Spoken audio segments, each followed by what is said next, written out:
لقيت نسبة الدهون أكتر اللي هي بتنزل مش العضلات، ودي حاجة مريحة جدا، وأنا أصلا ببقى شبعانة. عاملة ايه الأخبار؟ الحمد لله. قولي لنا بقى تجربتك معانا في مراكز دكتور ماجد زيتون، كنتي كام وبقيتي كام في قد ايه؟ كنت 130 وبقيت 100 خلال 3 شهور. قولي لنا بقى تجربتك معانا في النظام الغذائي والأدوية. لا، هو نظام مريح جدا، بس أنا كنت بستهبل شوية، ما كنتش ملتزمة قوي. تمام.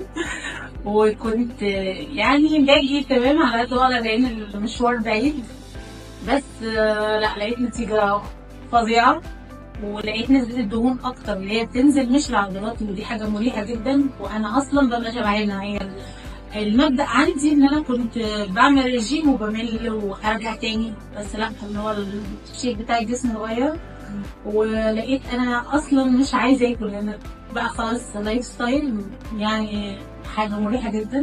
فبشكر دكتور ماجد طبعا، وبشكر المنظومة كلها، وسبيشال يعني هيبقى الدكتور رشا، هي اللي حببتني طبعا في المتابعة، وبجيلها من آخر الدنيا، وتعبتها معايا تستحملني بس شوية. حبيبتي انت شاطرة.